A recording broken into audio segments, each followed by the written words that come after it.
Lideramos el camino de la opinión pública y buscamos que la cultura del debate alcance consensos y soluciones a los problemas de nuestro país.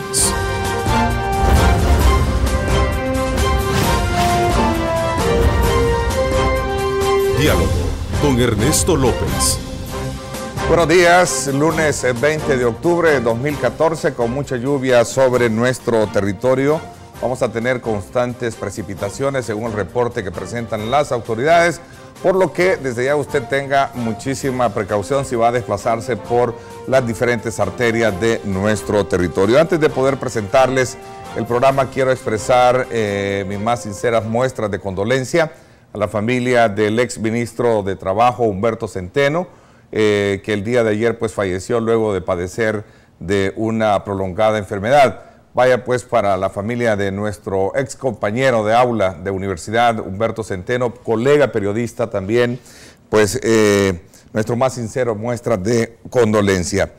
Esta mañana en el seno legislativo vamos a plantear cómo se está llevando a cabo el respectivo estudio del presupuesto general de la Nación y por consecuencia su debate interno sobre qué tan consistente es la propuesta hecha por el gobierno.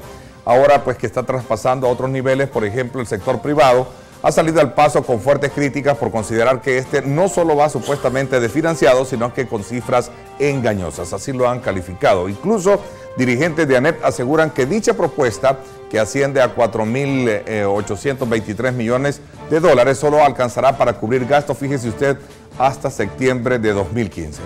Estos comentarios, sin duda alguna, han incomodado mucho a las autoridades de gobierno, al grado que califican las declaraciones de irresponsables y con un alto contenido político. Hoy vamos a analizar este y otros temas y como siempre ponemos en perspectiva nuestro tema de hoy con nuestra compañera de labores, Lorena Melara, que nos va a dar mayores enfoques acerca de este tema, Lorena, esta mañana de día lunes. Así es que adelante con tu informe. Así es, Ernesto, buenos días para ti y tu invitado. Como ya lo manifestabas, mientras en la Asamblea Legislativa se analiza el presupuesto general de la Nación para el próximo año, alrededor de esto giran diversos cuestionamientos, entre ellos la empresa privada que lo califica de inconsistente y asegura que esto traerá más deuda al país, porque según ellos se están ocultando unos 820 millones de dólares destinados a gasto público. Veamos.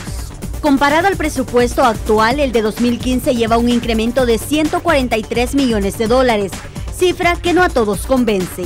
Ese financiamiento del corto plazo se está abusando. Según lo que dice la legislación, esto tiene que ser para cubrir momentáneamente la falta de recursos. Y eso tiene que ver con que el país no está recaudando los impuestos que debe recaudar. El país sí está creciendo en su recaudación fiscal, el problema es que estamos haciendo mal uso de los recursos. Pero mientras la empresa privada analiza un recurso de inconstitucionalidad, Hacienda justifica nuevas inversiones como la universidad virtual, incrementos para salud y el Ministerio de Seguridad, puntos de discusión entre los diputados. Nosotros el presupuesto lo vamos a estudiar exhaustivamente, cartera por cartera, para ver que dónde está, porque sí viene desfinanciado. Ese discurso de financiamiento, pues mire, desde el punto de vista que es una proyección de ingresos y de gastos a darse en 2015, podemos decir que no existe nada. Frente a las críticas sobre la legalidad de los gastos de 2015, Hacienda revela que el 45% de lo proyectado corresponde a inversión pública. Ernesto, otro que reaccionó ante los cuestionamientos de la empresa privada es el presidente de la Asamblea Legislativa, Sigfrido Reyes, quien acusó a la ANEP de estar bloqueando financieramente al Estado y, por supuesto, sin recursos no se puede trabajar. Con esta información vuelvo contigo para el análisis. Adelante. Bueno, muchas gracias Lorena por esa información. Sin duda alguna nos pone en una mejor perspectiva de lo que vamos a conversar esta mañana con el ministro de Hacienda, el licenciado Carlos Cáceres, a quien le doy la más cordial bienvenida. Ministro, como siempre, qué gusto tenerlo acá en el programa. Gracias, Neto. Me alegra estar nuevamente aquí en su programa y estar con su amable teleaudiencia. Conocer la exposición de ellos del por qué consideran que está el gobierno presentando un presupuesto con cifras no reales. Le quiero corregir la plana. No es la primera vez que se suma la empresa privada a hacer corrifeo de los partidos políticos de oposición. Eso ha sido siempre. Este es mi sexto presupuesto que presento a consideración del pueblo, de la nación, por medio de la Asamblea Legislativa. Y en los 6 presupuestos he tenido las mismas críticas, las mismas amenazas, que es inconstitucional, los mismos problemas y las mismas estimaciones que difieren sustancialmente de las estimaciones que hacemos nosotros en el Ministerio de Hacienda y que fueron aprobados por el Consejo de Ministros. El sector privado habla de que detrás de todo esto, pues lo que se está haciendo son, digamos, un presupuesto donde no se pone a prueba lo que ellos llaman una austeridad de carácter económica que le permita al Estado ahorrar en ciertas áreas y por consecuencia destinar ese fondo a otras áreas más importantes. De eso se trata. Ministro, decía Jorge Beabú en esa declaraciones, si el presupuesto se aprueba desfinanciado, así como está, analizaríamos la posibilidad de poner una demanda de inconstitucional. Esto es algo que desde luego, si no más lo recuerdo, es nuevo para mí, esa figura inconstitucional, ir a la asamblea, ir a la sala, a la corte, perdón, y decir, miren, venimos acá a que se declare inconstitucional, especialmente la sala, que es la que le corresponde el tema de las inconstitucionalidades. Ellos tienen el derecho de ir a la sala y poner las inconstitucionalidades que deseen. Yo vuelvo a pensar de que el presupuesto está equilibrado, está hecho conforme las leyes de la República lo permiten. Yo lamentablemente ya en varias ocasiones he repetido de que la superficialidad de los asesores, porque yo creo que don Coqui no entiende estas cosas, ni mucho menos el presidente de la Cámara, son cosas demasiado técnicas y no tienen por qué entenderlo, pero sus asesores sí. Hablan también de que no está el subsidio a la energía eléctrica. Vuelvo a decir, que lo busquen, que se tomen la molestia o por lo menos de pagar a alguien que realmente sepa. Le pagan a gente que no sabe. Por donde han querido, han expurgado, como dicen en mi pueblo, el presupuesto y se han dado cuenta que la mayoría de los argumentos que ellos tienen no tienen ninguna realidad. Quiero comentar que ya el primer mes dio un rendimiento de 6.7 millones, o sea, en el primer mes de septiembre que entró en vigencia recibimos 6.7. Los medios no lo han puesto, no lo han comunicado, tal vez usted nos ayuda a decir esa cosa. 6.7, si nosotros hacemos una simple multiplicación por 12 meses llega a 80 millones, pero en este primer mes 80 millones al año, pero en este primer mes no hemos hecho ningún esfuerzo, no hemos fiscalizado lo que la gente ha entendido. Así es que la estimación de 120 millones que tenemos para el año entrante llega a 360 millones. La amnistía que ya nos dio a nosotros cerca de 9 millones de recaudación. El impuesto bancario, y ya vamos a hablar del impuesto bancario. El impuesto bancario es el que nos dio el 6.7 millones al primer mes. ¿Qué pasó con esos barriles? La población, no encuentro yo espacio donde cuando se trate el tema de presupuesto, el tema que tiene que ver con la narcoactividad y otros aspectos, se preguntan qué pasó con esos, ¿cuántos millones? ¿Eran como 30? No, eran como 16 millones. Como 16 o 16 millones de dólares de los famosos barriles. ¿Dónde está ese dinero? ¿Qué se está haciendo con ese dinero? ¿Quién ha fiscalizado ese dinero? Ese dinero entra al Fondo de la Nación. Entra a fondos ajenos en custodia, no entra al Fondo General de la Nación. ¿En custodia de quién están? Los fondos ajenos en custodia los maneja Hacienda, pero los administra quienes son los dueños de ellos, de esos fondos. En este caso era dueño de la Fiscalía.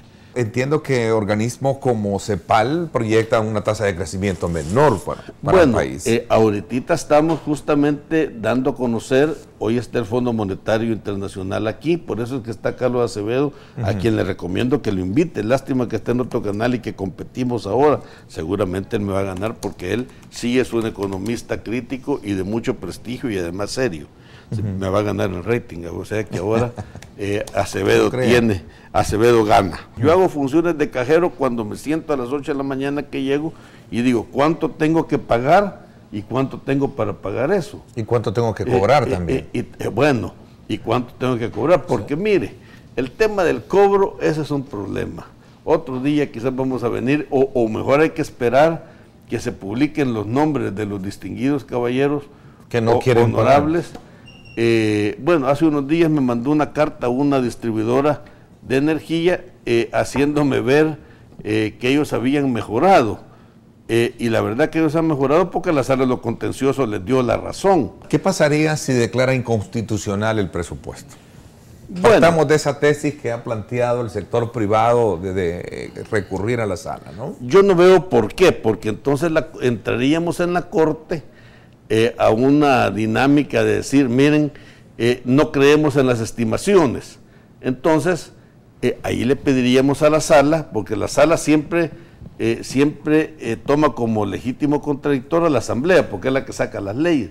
Y yo siempre le he dicho, mire, el que sabe de finanzas públicas o cómo se manejan es el Ministerio de Hacienda. Ahora, yo no le tengo miedo a eso. Nosotros siempre trabajamos con 2 o 3 alternativas a la cola. ¿Qué sucede si no aprueban el presupuesto? Que creo que no debería ser así. Nosotros vamos a trabajar con el presupuesto del año pasado. Esa es la experiencia que se ha tenido. Hubo una crisis hace... En tiempos de Paco Flores. En tiempos de Paco Flores que no se aprobó. Y pasó como 2 años, creo. No, pasó como 6 meses. Como 6 meses. Entonces se actuó, se hizo, digamos, se echó mano del presupuesto anterior para poder... Claro, así es. Entonces, ¿qué pasa si la Corte le hace caso a la NEP y dicen, bueno, inconstitucional el presupuesto? Es que el presupuesto actual no existe. Tengo la impresión que no le gusta el trabajo de la sala en ese aspecto. Yo no puedo opinar si me gusta o no me gusta. Yo lo que puedo decir es lo que nos afecta. ¿Verdad? Y claro, mire, todas las leyes financieras fueron hechas en tiempos del presidente Calderón Sol, propias para favorecer al sector privado. ¿Qué pasa si lo declaran inconstitucional? Bueno, tendríamos que recortar el incremento a la seguridad, 60 millones, tendríamos que recortar 30 millones al presupuesto de salud y 30 millones al presupuesto de educación. Pero además la Corte se tendría que recortar el 6% de la estimación de los ingresos, o sea, más o menos 6-7 millones de dólares. El analista Mauricio Chusí decía, tenemos 20 años de tener el déficit. Sí, pero de los 20 años para atrás, y él lo conoce muy bien, no había déficit porque estaba la maquinita de hacer dinero. Y ahí él se debe recordar que esa maquinita nos tenía con inflaciones del 30%, que ese sí era un impuesto ingrato para la población. La ley de responsabilidad no está durmiendo el sueño de lo justo. Se presentó juntamente con el paquete de reforma fiscal, del cual falta la ley por aprobarse, falta el delito penal, que yo les pedí que lo revivieran, y falta el impuesto a los inmuebles suntuarios, que es un impuesto predial que favorece FUSADES y que favorecen todos ellos. El crecimiento de este país está determinado por el lado del consumo. Entonces, si nosotros apretamos por el lado del gasto, y esto sí es política fiscal y lo saben los analistas, entonces naturalmente que haríamos más restrictivo el consumo y pudiéramos generar un problema mayor que lo que está sucediendo. Le decía de que hay muchas preguntas alrededor del tema, si es que verdaderamente estamos hablando de un presupuesto, como usted lo plantea, que salen del Fondo General. Hay 205 millones de dólares de préstamos ya aprobados y hay como 42 millones de donaciones, entiendo esto. Pero se hablan de nuevos préstamos, incluso usted me describía de que habían ministerios ahí pendientes de aprobarse sus préstamos. La gran pregunta ¿es este presupuesto está bien financiado o es que verdaderamente tenemos tenemos más deuda por delante? Bueno, eso está bien que lo aclaremos. Es cierto, la parte de la inversión pública en su mayoría es financiada por préstamos. O sea que ese 3% del PIB que nosotros vamos a invertir en obras de infraestructura que están en el presupuesto de inversión, en su casi totalidad van financiados por préstamos. Ya la mayoría de todos esos préstamos ya están aprobados y ahora solo están en la fase de desembolsos. Y nosotros como Fondo General únicamente pagamos las contrapartidas. Hay un préstamo que no me explico por qué no lo aprueban, que es una donación de la KfW de más de 20 millones de dólares, de los cuales solo 9 se van a pagar, pero que no lo aprueban. ¿Será que la respuesta es lógica? Pues es más deuda para el país. Es que la deuda ya está contemplada en toda la proyección que nosotros tenemos. Nosotros trabajamos en proyecciones de 10 años. Ministro, ¿hay plata en el ministerio para pagarle a los proveedores del Ministerio de Salud? Bueno, al respecto quiero dejarles bien claro que a la fecha no se tiene ninguna deuda del paquete escolar ni del paquete agrícola.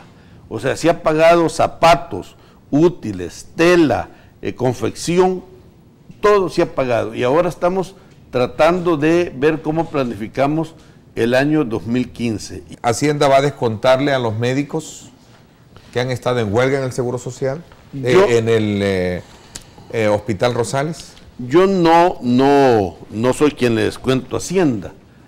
Hacienda no es el que le descuenta a los médicos. Los médicos deben tomar en cuenta que ellos son privilegiados. Mire, yo tengo aquí un listado de lo que ganan, de los que ganan arriba de $3,000 y los del Ministerio de Salud Pública son los mejores pagados. Sueldos en el Ministerio de 5.800, 5.400, 5.400, 4.121 médicos que ganan arriba de $3,000 y la mayoría con sueldos de 5.000, 4.800, 3.900, 3.100.